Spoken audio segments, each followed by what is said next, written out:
Hi, my name is Nicole and welcome back to my channel. Today I will just be sharing the curriculum choices that I went with for my first grader for the coming school year.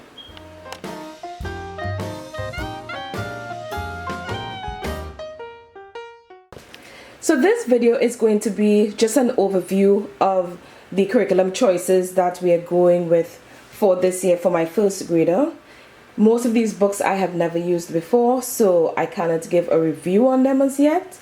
After we've used them, probably during the year and later at the end of the school year, I can give a review as to how they have worked and what we liked and did not like, accordingly. That being the case, I'll get started. So for language arts, we have grammar, writing, spelling, and reading. And for the grammar part, we are going with first language lessons. This is by a well-trained mind. I've heard only good things about mostly good things about this book, sorry. So we decided to give this a try. This is where she's going to be learning about nouns and pronouns and all of that good stuff.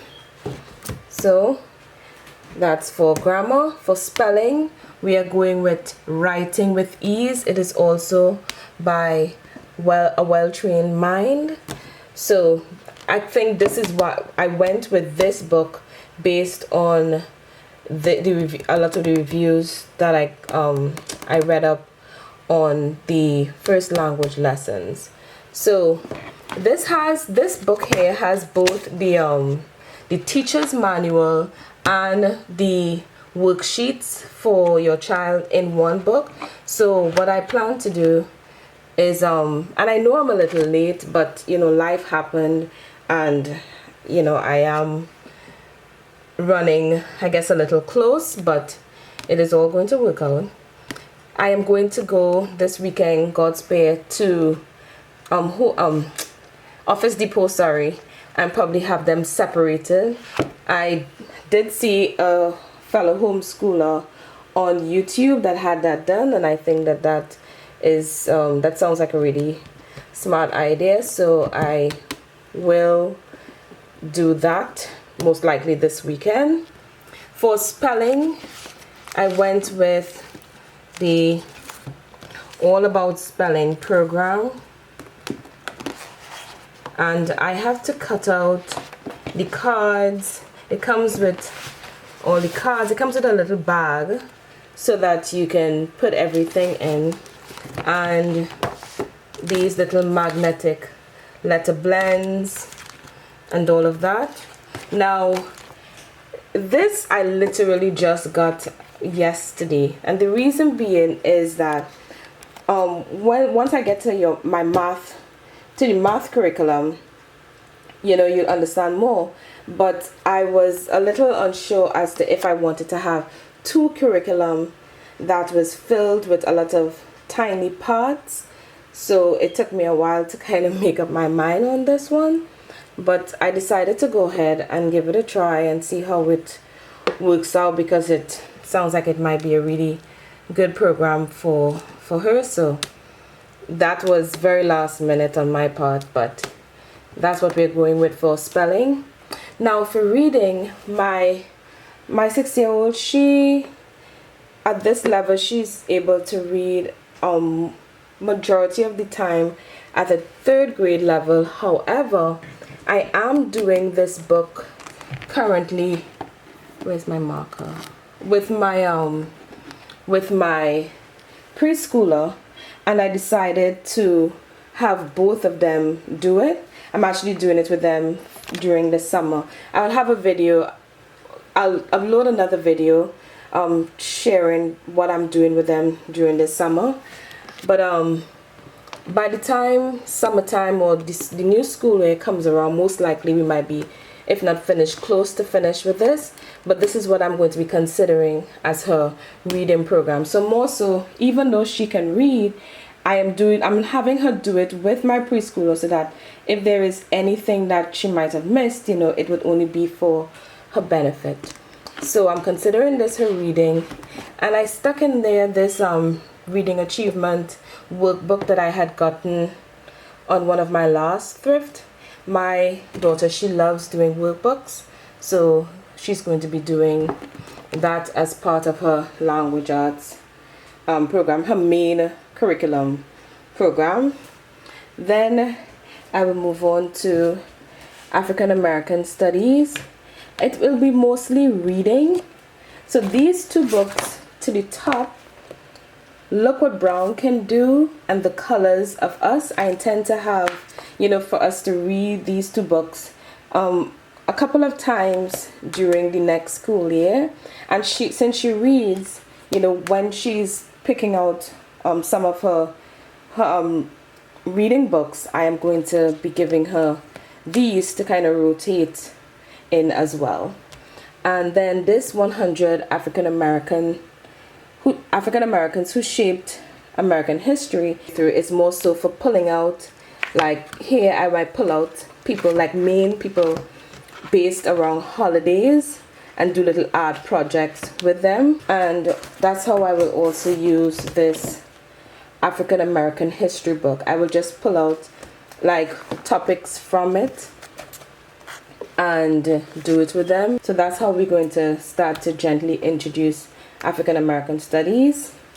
For Bible study,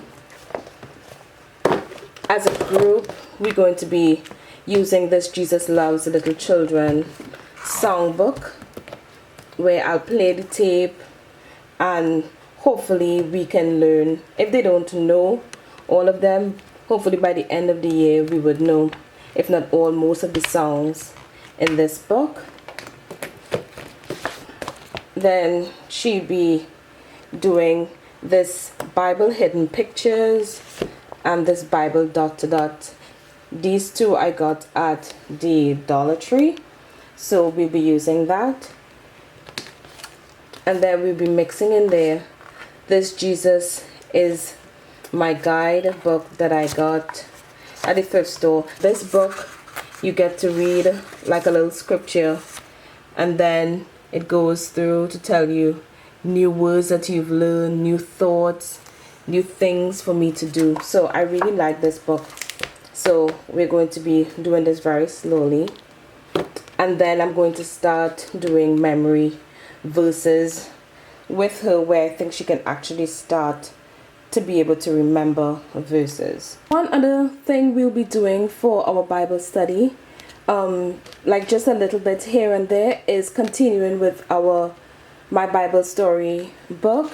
And this is basically a little exercise that I started with her during the last school year, where we would pick somebody from the Bible, and then we would just get like some main points about that person. She would write it out and get some pictures to represent it, and then kind of color it through. And she did these during the last school year. I actually have this up on my blog, and I'll try and put a link below. But anyway, we just did a couple saints last year, so I would we're gonna continue with this, but we wouldn't be doing this like a lot, because as I said, we have these other stuff that I would be doing. But probably once a month I might pick out somebody and have her continue adding to this, because then she have her own little compilation that she can look back on later on. So that will complete for Bible studies. Now for science, we went with God's design, the world of plants, the human body, and the world of animals. Now this science set is recommended for grades, I believe is 3 to 8. Yes, grades 3 to 8. However, I did went ahead and purchase them one time, because my intention is that we start really slowly and it gives us a lot of time to be able to go through all of these books. So these books are going to last us for quite a while. These are the teacher supplements, and then there's the kids workbooks. So to see what that look like, it's very nice and colorful. You know, that's the one thing that I like for kids books, so that, you know, it keeps them interested. And then I will also be pulling from this Illustrated Elementary Science Dictionary. We started using this in kindergarten, and she really likes this Osborne book. So my thought is, why take out something that's actually working? So we're going to be continuing with this. For art, now my daughter, she really likes to draw and color, and in particular she will do painting and Play-Doh and all that other stuff, but she particularly likes to draw and color. So I got her this Osborne step-by-step drawing book. I'm really hoping that she likes it, where it teaches her step-by-step how to draw. And I'm hoping that she likes this, because she's one that will get frustrated when she's trying to draw, whether it's a star or a person, and it does not come out, you know, perfect, you know, that. So I'm hoping that her learning step by step how to draw is going to be beneficial for her. Hopefully we'll see how she likes it. Now for math, this was quite a dilemma for me. I was torn between Math UC and Singapore math, and for the longest while I just had a really hard time picking which one to go with. In the end, I ended up picking the Math UC, because one thing that kept ringing out to me is that it's a mastering program. And even though, you know, I do have the fear that she might be bored, I'm hoping that's not the case. But I am more concerned with her being able to master steps than just rushing through. So I went with the alpha. Now the step before this is the primer, and I actually have it because that's what I decided to go ahead and try it with my preschooler as well. And the benefit would be I would be able to kind of burst through it and make sure that, you know, everything that's in that primer book she knows. So we'll be doing the alpha. We have the instruction manual. The alpha is single digit addition and subtraction. So we have the instruction manual.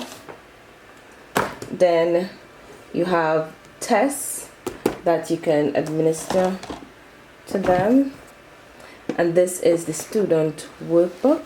Just a little peek inside of that. And for all I've heard, it's a lot of repetition. But as I said, you know, I am hoping that that is going to be to her benefit. And then, how can I forget the lovely blocks and stuff that comes with it? And this is why I had such a hard time deciding on if I should go with spelling. I was more concerned. I have 3 little ones and managing, you know, all of the small parts.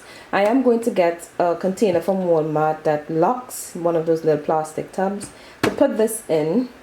So, you know, as I said, I will see how it works. So that's that. It also comes with this Alpha Math UC DVD. Now, because we have been doing time and money, I wanted to, you know, continue with that with her. So I bought this as a supplement, and this is just the complete book of time and money textbook. I got this off of Amazon, and I could see that I could foresee her enjoying doing this. Luckily for me, she really enjoys doing workbooks. My eldest, she enjoys doing workbooks. So this I know that she would enjoy doing. Then for social studies, now social studies and geography, it's kind of a piece together, I'm not going to be going too in depth. I had made this continents of the world little hands-on thing for them to work with, so that they can learn, you know, where the different where the continents are and where the different oceans are and that kind of stuff. So I want them to be able to memorize this. So she's going to be continuing with that. Then I've added in there this 50 Great States book that I had gotten from the thrift store. So we will go through, and then I have flashcards. I had these before that go with them, and we would go through these slowly during the year. So that's mainly what we're going to be doing.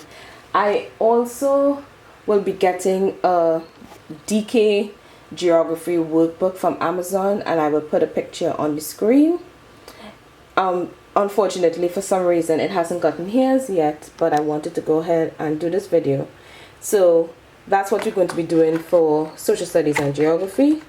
Just that I'm going to be piecing together, but I already know what I'm going to be doing, so that is going to be that. And then for history, we decided to go with the story of the world. It has the main textbook that you sit down with your child and you read, and based on a lot of reviews, it was said that it is an easy enough read. So it has that. Then I also got the test and answer key book. So it's like simple questions and answers. And I'm thinking that most likely we won't be using this until probably well into the school year. And then there is the activity book as well. So I went ahead and got all three. And that's what the activity book looks like. So as I said, as the school year goes on and I get into actually using these books, I'll have a better idea as to how they work for us, and I will do an updated video to share on that. Sorry, I forgot to mention that in the math you see, it also have this really large poster that comes with it. I am not 100% sure as yet, you know, how that's going to play, but I'm sure that I will find out really soon. And it also has this math you see manipulatives little pamphlet that tells you how to use the manipulatives. So that's that. And then lastly, I have these two books, and the reason why I have this brain quest, I know this is all a mess, but I was trying to find the perfect place to set out everything, and it was just really difficult trying to find a place to lay them all out. But anyway, hopefully you're able to see everything. Okay, so the reason why I have this brain quest workbook and this what your first grader needs to know. Now before I go ahead, this series I really like, and I've added this in as her curriculum for one main reason. Later on in the year, I already know that we're going to have a circumstance where we would not be able, at least for a couple of weeks, to sit down and go through our curriculum or stay on track. So that's why I have this Brain Quest Grade 1 and this What Your First Grader Needs to Know planned in, so that when that time comes, we're not doing anything. We're going to be just switching, taking a break from our main curriculum and just doing these two during that time, so that we're never, you know, going to be at a place where she has nothing to do. So that's that. So that's that. And now it's time for me to go and take all of that and put it back in the drawers and, you know, try to come up with the continue, I should say, working on a plan of planning this all out for the year and getting started on separating the spelling, you see. So that's the end of our curriculum choices. Thank you very much for watching. Like and subscribe, and I will see you in the next video. Bye.